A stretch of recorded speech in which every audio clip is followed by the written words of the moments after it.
दोस्तों आपके सवाल हमारे पास कई सारे हैं जो अलग अलग स्टेट से, क्योंकि लगभग पूरे देश से ही आप लोग हमें कॉल करते हैं, मैसेज करते हैं, व्हाट्सएप पर मैसेज छोड़ते हैं कि क्या पॉक्सो में एंटीसिपेटरी बेल कराई जा सकती है। दोस्तों एंटीसिपेटरी बेल, फिर चाहे वो पॉक्सो हो या मर्डर केस हो, किसी में भी एंटीसिपेटरी बेल आप ले सकते हो अगर आपके वकील साहब के पास कोई ऐसे सॉलिड या स्ट्रॉन्ग ग्राउंड्स हैं जिनके आधार पर बेल होती है, बेल मिलती है। केस अलग अलग तरह के होते हैं। कुछ केसेस में सेक्शन 6 लगा होता है, कुछ सेक्शन में सेक्शन 4 लगा होता है, कुछ सेक्शंस में बनता है सेक्शन 4 के साथ साथ, मतलब लड़की को लेकर भाग गए, उसमें लड़की को भगाने वाले सेक्शंस भी लगे होते हैं। कई बार सेक्शंस लगे होते हैं मारपीट के साथ में कि 323 भी लगा देते हैं, मतलब कि थोड़ा मारा पीटा गया। दोस्तों डिपेंड करता है सेक्शंस पर। अगर सिर्फ 8 और 12 सेक्शन लगा है तो एंटीसिपेटरी बेल लेना थोड़ा आसान हो जाता है। 14 सेक्शन है, बड़ा आसान है एंटीसिपेटरी बेल लेना। साथ में ही अगर सेक्शन 4 लगा है तो वो इन सेक्शन से, मतलब 8 और 12 से थोड़ा टफ है बेल लेना, और अगर 6 लग जाए तो काफी टफ हो जाता है एंटीसिपेटरी बेल लेना। क्या क्या ग्राउंड्स होते हैं अगर आप पॉक्सो में एंटीसिपेटरी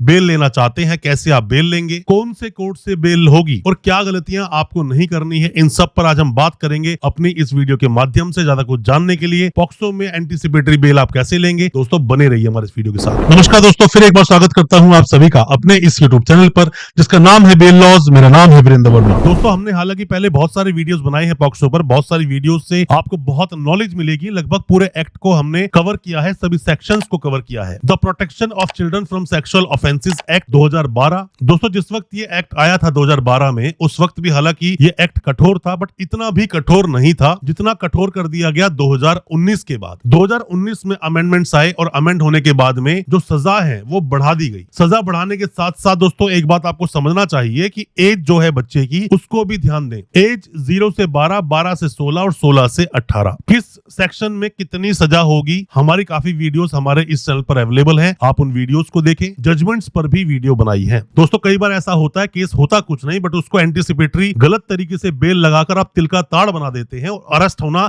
आपको पड़ता ही है, फिर आप जाके सरेंडर करते हैं। क्या प्रिकॉशंस लेने हैं? सबसे पहले दोस्तों बोलना चाहूंगा कि आप में से कोई भी नए वकील साहब है, कोई भी लॉ स्टूडेंट है, कोई भी अभी कानून की जानकारी ले रहा है, वीडियो को पूरा देखें। पॉक्सो पर डिटेल में मैं बताऊंगा कैसे आप एंटीसिपेटरी बेल लेंगे, और आप पर कोई मुकदमा चल रहा है तो आप हमसे ऑनलाइन कंसल्टेंसी भी ले सकते हैं। दिए गए नंबर पर व्हाट्सएप कर आपको पूरी जानकारी आपके केस के बारे में जरूर दी जाएगी। दोस्तों जैसे कि हम दिल्ली में प्रैक्टिस करते हैं और इंडिया के लगभग सभी हाई कोर्ट में हम जाते हैं आर्ग्यू करने के लिए अलग अलग तरह के केसेस पर, तो अपने एक्सपीरियंस के आधार पर हम ये वीडियो बना रहे हैं जिसमें कि आपको पॉक्सो के बारे में आपके सभी तरह के सवालों के जवाब देने की कोशिश करेंगे। अब बात करते हैं एंटीसिपेटरी बेल लेने की। दोस्तों बेल आपकी हो जाएगी एंटीसिपेटरी बेल अगर आपके वकील साहब के पास में अच्छे ग्राउंड्स हैं। ग्राउंड्स क्या हो सकते हैं? सबसे पहली बात, कोई भी रंजिश का ग्राउंड हो सकता है। अगर मान लीजिए दो फैमिली के बीच में कोई रंजिश चल रही है, बहुत ज्यादा दुश्मनी चल रही है, तो दुश्मनी एक ग्राउंड हो सकता है, क्योंकि आजकल देखा जाए तो बहुत सारे केसेस फर्जी दर्ज कराए जाते हैं। सिर्फ जेन्युइन केसेस ही नहीं होते, बहुत सारे फर्जी केस होते हैं, और इन फर्जी केसेस में आप कई बार देखोगे लड़की अपना मेडिकल नहीं कराती है, मतलब बच्चा अपना मेडिकल नहीं कराता है। वो बच्चा नहीं बोलता है ये बात जाके बोलते हैं उसके पेरेंट्स। अगर लड़की की उम्र है 17-18 साल के आसपास, क्योंकि 18 साल से कम कोई भी बच्चा है, क्योंकि 18 साल से कम लड़का हो या लड़की, वो बच्चा है, तो ऐसे में लड़की भी मना कर देती है 17-18 साल की कि मुझे अपना मेडिकल नहीं करवाना है, मेडिकल एग्जामिन नहीं करवाना है, और उससे छोटी एज होती है तो कई बार पेरेंट्स मना कर देते हैं। अब दोस्तों किस तरह से मेडिकल एग्जामिनेशन होता है उस पर भी वीडियो बहुत सारी अवेलेबल है हमारे इसी चैनल पर। दोस्तों वीडियो को आगे बढ़ाने से पहले मैं आपको बताना चाहूंगा कि आप में से कोई भी नए वकील साहब है, कोई भी लॉ स्टूडेंट है, कोई भी कानून की अभी जानकारी ले रहा है, आप पर कोई केस हुआ है या आपने किसी पर कोई केस किया है, कुछ भी सजेशन चाहते हैं, कोई भी जानकारी चाहते हैं, दिए गए नंबर पे व्हाट्सएप करें, हम आपको रिप्लाई जरूर करेंगे। हो सकता है हमारे रिप्लाई से आपकी कोई मदद हो सके, क्योंकि दोस्तों हम वो सब आपको बता रहे हैं जो प्रैक्टिकली हमारा एक्सपीरियंस है, चाहे वो ट्रायल कोर्ट हो, हाई कोर्ट हो या सुप्रीम कोर्ट में किस तरह से केसेस को फाइट किया जाता है, प्रैक्टिकली क्या होता है, उसके बारे में दोस्तों हम बात कर रहे हैं। अब आते हैं वीडियो पर वापस।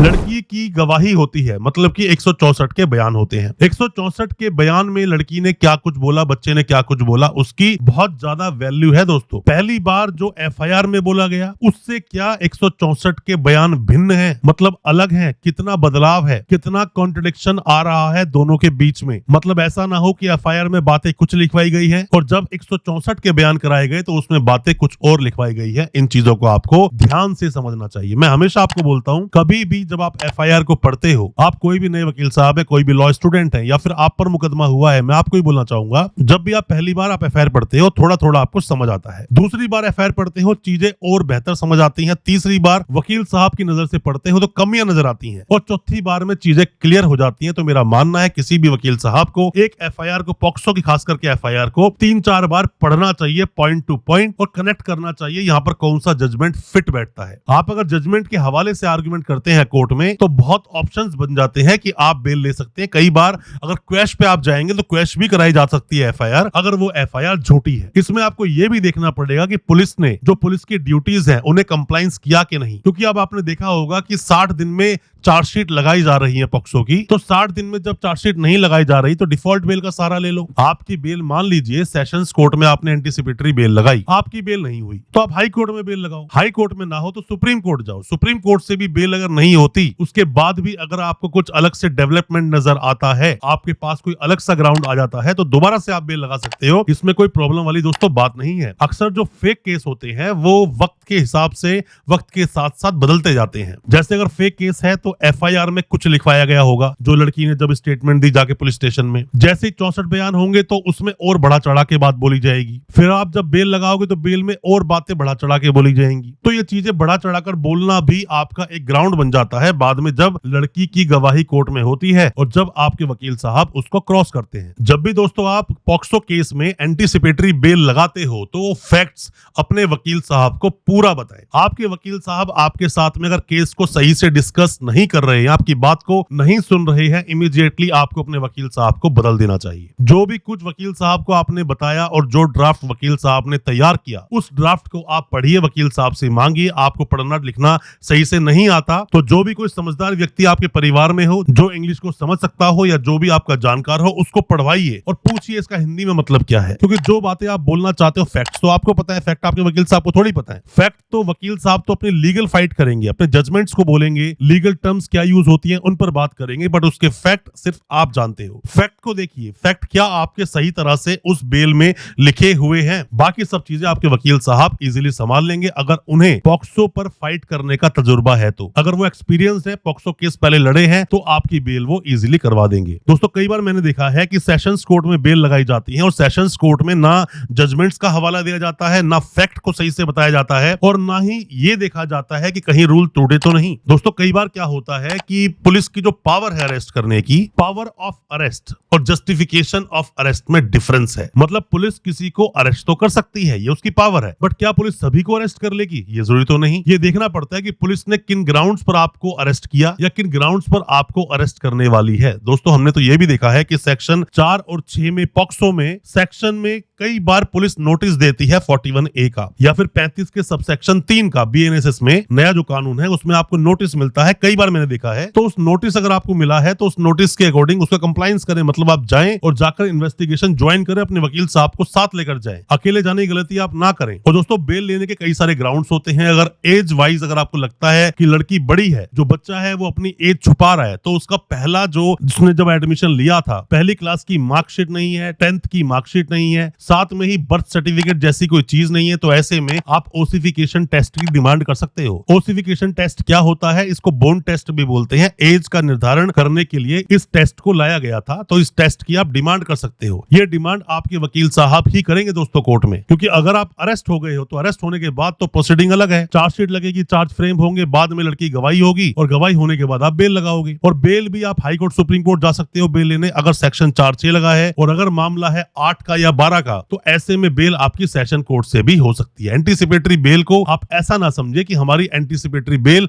हो ही नहीं सकती, ये गलत है आपकी सोच। एंटीसिपेटरी बेल पॉक्सो में भी होती है, हमने कई बार बेल करवाई है। आप अगर सही से केस को फाइट करेंगे तो आपकी भी बेल जरूर हो जाएगी। एंटीसिपेटरी बेल से आप इतना घबराएं नहीं, अपने हक की लड़ाई को पूरा लड़ें। दोस्तों आपके ऊपर कभी भी अगर सेक्शन 4 लगे, सेक्शन 6 लगे, सेक्शन 8 और 12 की एफआईआर अगर दर्ज हो जाए, पॉक्सो में केस दर्ज हुआ है, तो ऐसे में आप लोग भाग जाते हैं और एंटीसिपेटरी बेल लगाना शुरू कर देते हैं और एंटीसिपेटरी बेल भी आपको टाइम से नहीं मिलती। और बाद में जब आप अपनी anticipatory bail high court, supreme court तक लगा लेते हैं, उसके बाद आपको सरेंडर करना पड़ता है और सरेंडर करने के बाद कम से कम साल 6 महीने तक फिर से आपकी बेल नहीं होती। और सेक्शन 6 लगा हो तो वो साल क्या 2 साल भी हो सकते हैं, वो डिपेंड करता है केस टू केस। दोस्तों आपका कोई भी किसी भी तरह का पॉक्सो का केस है, पॉक्सो केस आप पर दर्ज हुआ है, सगा संबंधी जानकार कोई भी जेल में है, तो आप ऑनलाइन कंसल्टेंसी लेकर अपने सवालों को पूछ सकते हैं। हो सकता है हमारे की सजेशन सेक्शन से आप अपने केस से बाहर निकल सके। आप कोई भी नए वकील साहब है, कोई भी लॉ स्टूडेंट है, अभी कानूनी जानकारी ले रहे हैं, वीडियो को पूरा देखना और समझना। बहुत सारे ऐसी रेमेडीज बताऊंगा जो हमारे पर्सनल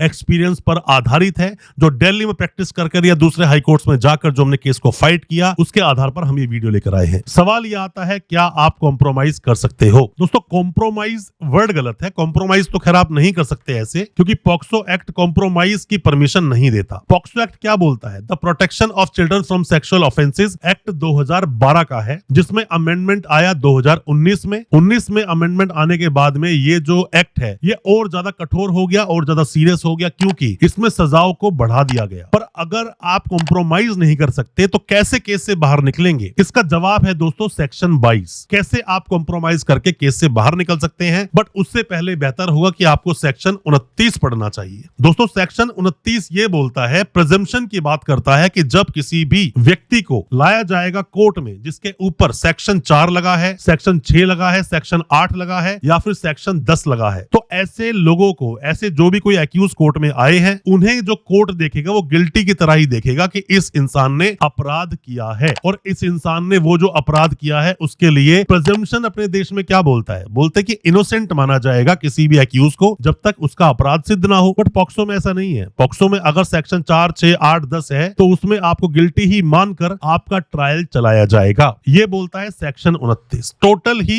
46 सेक्शन है इस पॉक्सो एक्ट में। अब आते हैं सीधा सेक्शन 22 पर। कहां आप कैसे निकल पाओगे इस केस से? कॉम्प्रोमाइज मोड पर या गवाही को बदलवाकर? दोस्तों, होता क्या है, बहुत सारे मामले फेक हो जाते हैं। रंजिश में आकर आपके ऊपर फेक केस दर्ज करा दिया जाता है, या कई बार हमने देखा है छोटे बच्चे, बेशक हो वो 16, 17, 18 साल के, वो किसी भी तरह के रिलेशन में पड़ जाते हैं और लड़के से प्यार कर बैठते हैं। शादी करने के लिए, बाद में सबक सिखाने के लिए उसके अगेंस्ट एफआईआर दर्ज करा दी जाती है। अब बाद में आता है कि लड़की अगर अपने बयान बदलेगी तो उसके ऊपर एक्शन हो जाएगा, उसको भी जेल जाना पड़ जाएगा, उसके परिवार को जेल जाना पड़ जाएगा। दोस्तों, ऐसा नहीं है। सेक्शन 22 का सब सेक्शन 2 आप पढ़िए। क्या बोलता है ये बोलता है, where a false complaint has been made और a false information has been provided by a child. किसी भी बच्चे के द्वारा फॉल्स कंप्लेंट दी गई है या फिर फॉल्स इंफॉर्मेशन प्रोवाइड कराई गई है पुलिस को या किसी को भी, जिसकी वजह से वो एफआईआर हो गई, no punishment shall be imposed. कोई किसी तरह की पनिशमेंट उस बच्चे को नहीं मिलेगी। एफआईआर दर्ज हो गई, आपने फॉल्स या किसी भी तरह से मिसलीडिंग कंप्लेंट लिखवा दी, उसके बाद 64 के बयान हुए। 64 के बयान में अगर आपने बोल दिया कि नहीं नहीं मैंने तो एफआईआर ऐसी लिखवाई थी, ऐसा कुछ मेरे साथ नहीं हुआ, मैं इसको सबक सिखाना चाहती थी या फिर मैं इससे बदला लेना चाहती थी, बच्चा ऐसा बोलता है, तो उसके ऊपर एक्शन नहीं होगा। मान ले 64 में भी आपने बयान दे दिए, अभी आप उस लड़के को सबक सिखाना चाहते हो, उसके बाद बेल लगाई गई, आपने जाके बोला नहीं मेरे साथ ऐसा कुछ भी नहीं हुआ, तो कोर्ट कुछ सवाल बच्चे से पूछ सकता है। पीपी साहब कुछ सवाल पूछ सकते हैं बच्चे से। अगर वो सही जवाब उसका दे दे तो ये माना जाएगा कि कुछ भी नहीं हुआ, और साथ में ही उस बच्चे पर कोई किसी भी तरह का एक्शन नहीं होगा। तो इसी